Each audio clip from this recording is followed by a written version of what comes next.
Shalom, selamat bergabung dengan program Sikat Selidiki Alkitab. Mari kita berdoa. Bapa di surga, saat ini kami akan mendalami firman Tuhan mengenai sifat Allah melalui 10 hukum Allah. Biarlah dengan tuntunan Roh Kudus-Mu kami boleh mengerti akan keberadaan-Mu sehingga kami lebih hormat, lebih takut kepada-Mu Tuhan. Tuntun kami dengan tuntunan Kudus-Mu karena kami mohon demi nama Yesus Juru Selamat dan Penebus kami. Amin. Saat ini kita akan mendalami sifat Allah melalui 10 hukumnya dengan topik maksud dan fungsi 10 hukum Allah. Namun sebuah ayat yang bagus untuk kita renungkan yaitu Mazmur 97 ayat yang kedua. Karena hukum itu adalah tumpuan tahta Allah, maka hukum Tuhan itu kekal sebagaimana tahta Tuhan yang kekal. Hukum itu kekal sebagaimana tahta Tuhan adalah kekal. Laporan FBI tentang kenaikan kriminal di negara adik kuasa Amerika Serikat berkata sedemikian rupa. Setiap 25 detik ada satu tindakan kriminal. Setiap 25 menit ada satu pembunuhan. Pemerkosaan dilakukan setiap 7 menit. Pencurian satu mobil setiap 1 menit. Setiap 59 detik ada satu perampokan. Penculikan setiap 45 detik. Oh, betapa luar biasanya kejahatan manusia sekarang ini. Kejahatan di Amerika Serikat diperkirakan sekitar 23.700 orang terbunuh setiap tahunnya. Ini dari Time Magazine. Alkitab berkata, Amsal 28 ayat 26, siapa percaya kepada hatinya sendiri adalah orang bebal. Tetapi siapa yang berlaku dengan bijak akan selamat. Ada 4 fungsi dan maksud hukum. Yang pertama, hukum sebagai pemelihara ketertiban dan keamanan. Hukum sebagai sarana pembangunan. Hukum sebagai sarana penegak keadilan. Hukum sebagai sarana pendidikan masyarakat. Harapannya hukum itu bisa menciptakan lingkungan yang nyaman, aman, dan tertib. Boleh kita bayangkan bila mana sebuah negara tanpa hukum. Boleh kita bayangkan bila mana sebuah jemaat tanpa hukum. Boleh kita bayangkan bagaimana sebuah keluarga tanpa hukum. Semua akan kacau balau. Maka dengan bijaksana Tuhan Allah menciptakan manusia. Dia memberikan aturan-aturan sesuai dengan apa yang Tuhan kehendaki untuk ketertiban manusia tersebut. Saat ini kita belajar tentang apa fungsi 10 hukum Tuhan itu. Ingat, 10 hukum Tuhan itu ditulis oleh jari Allah. Tidak dipercayakan manusia menulisnya. Yang walaupun akhirnya Musa menulisnya kembali ke dalam Alkitab. Fungsi yang pertama dalam Imamat 19 ayat 2 berkata, sebagai pedoman hidup dan standar moral, kekudusan bagi manusia. Sebab aku ini Tuhan Allahmu adalah kudus, maka kamu haruslah kudus. Yang kedua, menunjukkan dosa dan kebutuhan akan juru selamat. Sebab jika tidak ada hukum, dosa pun tidak ada. Tertulis dalam Roma 7 ayat 7-8. Yang ketiga, mengatur hubungan kasih. Kasih kepada Allah, kasih kepada sesama manusia. Dan Yesus merangkumkan 10 hukum itu ke dalam 2 hukum kasih. Yang menunjukkan bahwa fungsi utamanya bukanlah beban legalistik, melainkan ekspresi kasih. Kasih kepada Allah dan kasih kepada sesama manusia. Matius 22 ayat 37 sampai ayat yang ke-40. Anda boleh baca sehingga Anda akan melihat hukum pertama sampai hukum keempat kasih kepada Allah, hukum kelima sampai hukum ke-10 kasih kepada sesama manusia. Yang keempat, menjadi kesaksian akan karakter Allah. 10 hukum Tuhan mencerminkan sifat Tuhan yang adil, yang jujur dan penuh kasih. Mematuhi hukum-hukum ini berarti meneladani karakter Tuhan. Taurat Tuhan itu sempurna, menyegarkan jiwa. Peraturan Tuhan itu teguh, memberikan hikmat kepada orang yang tak berpengalaman. Mazmur 19 ayat yang ke-8.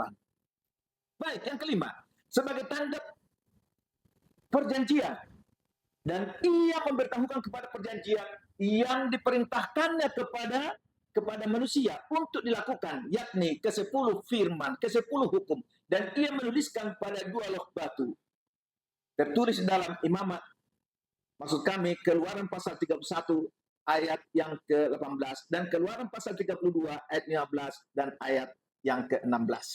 Yang keenam, menuntun kita untuk menyadari kasih Allah yang membuat kita mengasihi Tuhan. 1 Yohanes 4:19, Roma 5 ayat 8 dan Yohanes 3 ayat 16. Begitu besar kasih Allah akan dunia ini sehingga ia mengaruniakan anaknya yang tunggal supaya barang siapa yang percaya tidak binasa melainkan beroleh hidup yang kekal. Itu adalah hukum Allah. Yang ketujuh, hukum membuat mata manusia bercahaya, dapat membedakan yang benar dan yang salah, tidak kabur tapi berakal budi. Mazmur 19 ayat 7 dan Ulangan 4 ayat 5 dan 6. Yang ke-8, hukum Tuhan itu memberikan kebahagiaan bagi orang yang sungguh-sungguh melakukannya. Dalam Yakobus 1 ayat 25, tetapi barang siapa meneliti hukum yang sempurna, yaitu 10 hukum, yaitu hukum yang memerdekakan orang, dan ia bertekun di dalamnya. Jadi bukan hanya mendengar dan untuk melakukannya, tetapi sungguh-sungguh melakukannya, ia akan berbahagia oleh perbuatannya, yaitu penurutan akan 10 hukum Allah. Yang berikutnya, kepada apalagi hukum Allah disamakan. Yakobus pasal 1 ayat 23 sampai 25, sebab jika seorang hanya mendengar firman saja dan tidak melakukannya, ia adalah seumpama seorang yang sedang mengamati mukanya yang sebenarnya di depan cermin. Baru saja ia memandang dirinya, ia sudah setelah dia pergi atau segera lupa bagaimana rupanya. Tetapi barang siapa meneliti hukum yang sempurna, yaitu hukum yang memerdekakan orang, yaitu 10 hukum, dan ia bertekun di dalamnya. Jadi bukan hanya mendengar untuk melupakannya, tetapi sungguh-sungguh melakukannya. Ia akan berbahagia oleh perbuatannya. Sekali lagi, Yakobus 1 ayat 23 sampai ayat 25. Apa hukum menyatakan kehendak Allah? Maksud kami, apakah hukum itu menyatakan kehendak Allah? Aku suka melakukan kehendak-Mu, ya Allahku. Taurat-Mu ada di dalam dadaku. Mazmur 40 ayat 9. 10 hukum Allah secara jelas menyatakan kehendak, karakter Allah, kehendak Allah, dan standar kekudusan Allah. Hukum-hukum ini berfungsi sebagai pedoman hidup agar manusia hidup selaras dengan Allah dan sesama manusia. Berapa banyak kewajiban manusia dinyatakan oleh hukum tersebut? Dalam Pengkhotbah 12 ayat 13 dan 14 ayat yang tidak asing bagi kita, akhir kata dari segala yang terdengar ialah takutlah akan Allah dan peganglah pada perintah-perintahnya, yaitu 10 hukum Allah.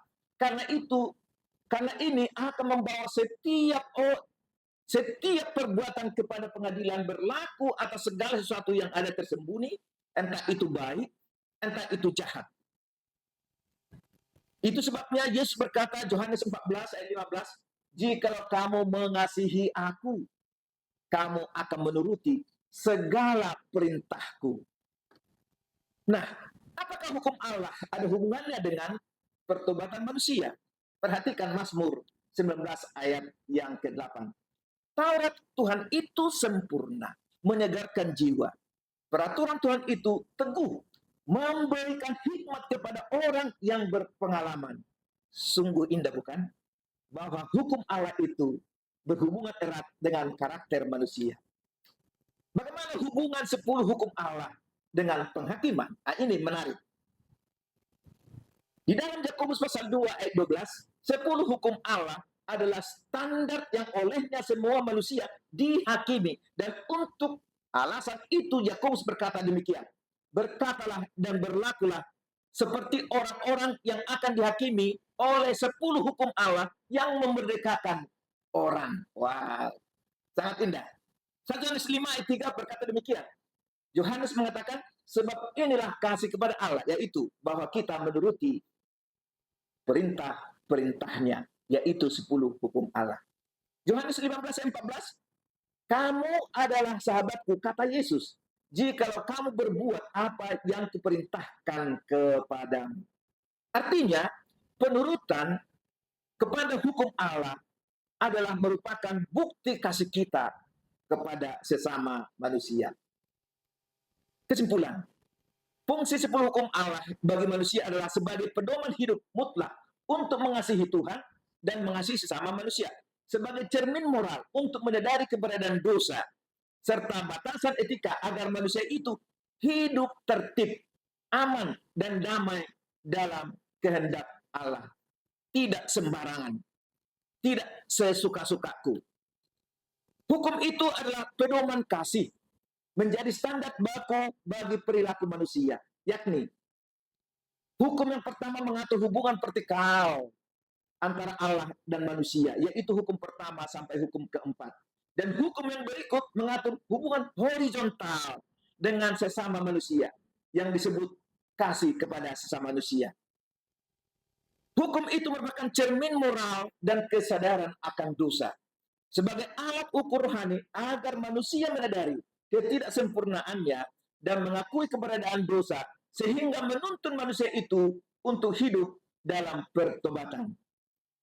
Hukum itu adalah merupakan perlindungan hak asasi, memberikan keamanan pribadi, menjamin kebebasan hak milih, serta menjaga kesucian institusi keluarga agar tidak berzina.